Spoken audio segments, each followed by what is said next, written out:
gran corazón sencillo, Jesús.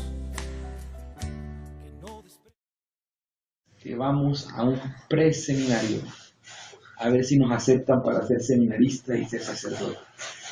¿De qué? ¿Y eso qué es? Cuéntenme de eso. Y ya me contaron que es un seminario, dónde estudian, qué se necesita. Ellos iban para allá después de un proceso. Y yo les pregunté, oye, ¿y yo qué necesito hacer para ir a ese seminario?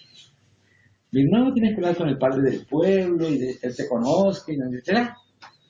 El hecho es que yo iba para unas vacaciones de un mes y me regresé a los 3 días a mi pueblo a hablar con el padre, porque en ese bus yo sentí algo. Sentí el testimonio del ejemplo de unos jóvenes cantándole a Dios con guitarra y gozosos porque iban a un seminario a ver si los aceptaban para ser sacerdotes. Y desde ese día se me metió la espinita y empecé a buscarle y a rascarle y a investigarle y a contarle a mi familia, y así fue como empecé el sacerdocio, el camino al sacerdocio en el seminario menor de mi pueblo allá en Colombia. Muy padre.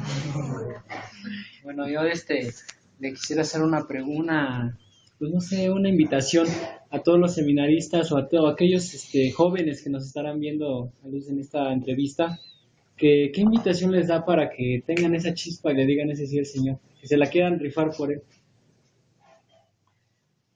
Yo digo a los jóvenes que sean audaces, que sean arriesgados.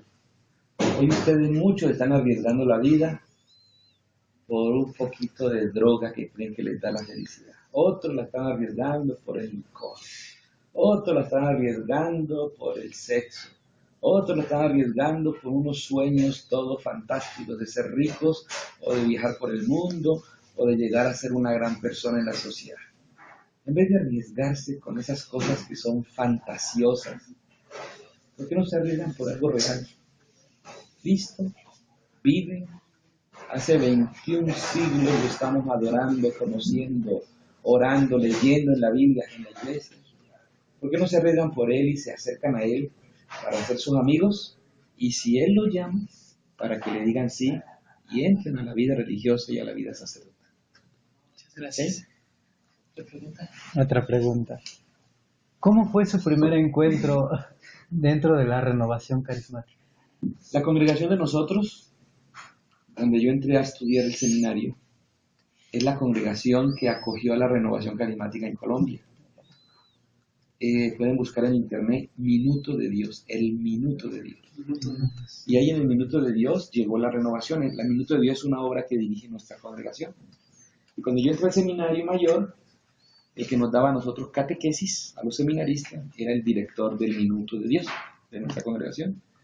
Y él me llevó a mí a un seminario de vida en el Espíritu, que así se llamaba antes, lo que se conoce como querigma, o como vida nueva, o como curso de iniciación, o lo que sea. Y él me llevó a mí a un seminario de vida en el Espíritu, era mi profesor, yo su alumno, me invitó, fui al Minuto de Dios, que es una colonia, y allá tuve el fin de semana del querigma, y el Señor me tocó fuertemente estando yo en el seminario estudiando filosofía de seminarista. Desde ahí se le cambia la vida a uno, como ustedes saben. Ya empecé a estudiar con más ganas los estudios, a querer ser más sacerdote, a entregarme más a la oración, a querer predicar por donde me invitaban. Y desde ese tiempo hasta hoy estamos en la renovación, anunciando al Señor y viviendo las alegrías de su Espíritu Santo. Gloria a Dios. Padre, ¿qué es lo que le inspira para escribir tantos libros para la ¿Y renovación? tú cómo sabes? Pues sabemos que es un sacerdote que está No están muy... muy callados, están así como que... Me alegra que sepan que Dios nos ha regalado varios libritos, y ya son como 100, ¿eh? Como 100 libritos. Ni los he contado para no caer en soberbia. Pero sí nos ha regalado muchos libritos. ¿Y qué es lo que me ha inspirado, chiquilla? Me ha inspirado es la urgencia de enseñar y predicar. Por ejemplo, a mí me llaman de un presbiterio de la diócesis de Ciudad Victoria.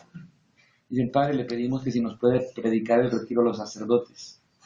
El tema es la fidelidad sacerdotal.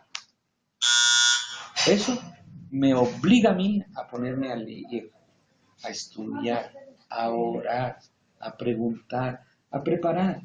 Y de tanto leer, preparar, estudiar, investigar, uno va armando el retiro de lo que le voy a decir a esos padres allá, y le digo al Señor, Señor, ¿qué mensaje quiere mandarle? Y cuando menos pienso, tengo 30, 40 páginas de preparación de un retiro porque es una semana, y las guardo. Y después de que doy el retiro, en el retiro me preguntan cosas, suceden cosas, digo unas cosas que no había preparado, etcétera. Y ya con la experiencia del retiro y con las hojas guardadas, uno revisa y dice, esto lo puedo mejorar, esto lo puedo profundizar, esto. Y ahí se va armando un librito y algún día sale. Y así me han pedido retiros monjas sobre determinados temas. Por ejemplo, hace poco me pidieron en Uruapan, Michoacán, una predicación sobre un tema que casi nunca hablamos en la iglesia. La armadura espiritual. Es un tema de Efesios 6, que la espada del espíritu, que el casco de la salvación, todo eso.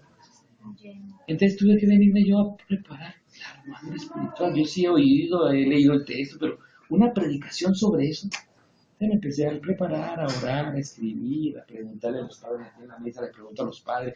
Hay uno que vivista, padre Amadeo, para ti qué es el casco de la salvación, ¿por qué? Ya me explica. Y entre todo, ahí se va armando y lo voy escribiendo y voy poniendo nota. Y cuando menos piensa, ya tienes un material para dar la predicación. Ya la predicación la he dado 3 veces. Y cada vez que la das, vienen palabritas nuevas, ideas nuevas, y ahí las vas acomodando. Y algún día va a salir ese libro que se llama Armadura Espiritual. Entonces, es un poco la urgencia de tener que preparar un tema para dárselo a unos laicos, o a unos sacerdotes, o a unos seminaristas también. Me ha tocado dar a unos seminaristas. Es eso lo que me inspira a los libros. Muchas gracias, padre.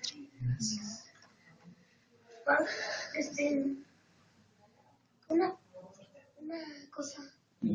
¿Qué opina alguna palabra de aliento para los niños de la Iglesia Católica para seguir en el camino de Cristo?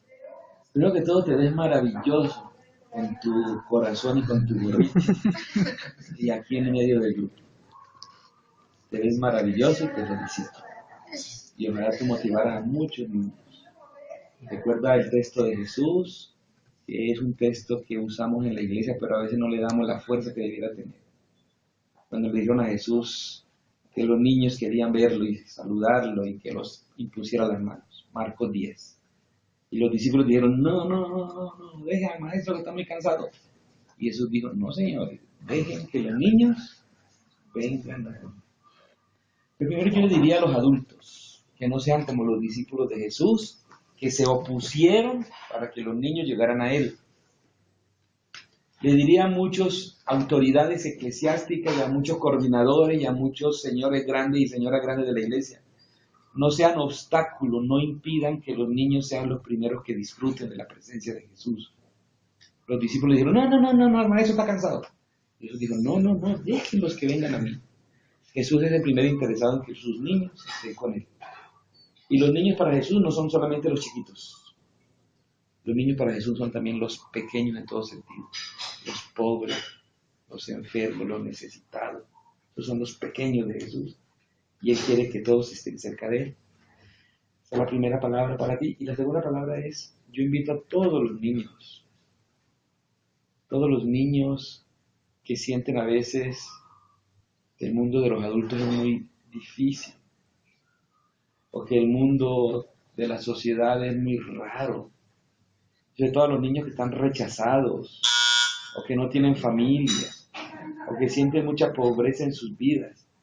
A todos esos niños quiero decirles que se acerquen a aquel que le da sentido a la vida, que nunca nos rechaza, que siempre nos abraza, que siempre nos muestra su amor, y ese es nuestro Señor Jesucristo, el amigo de los niños.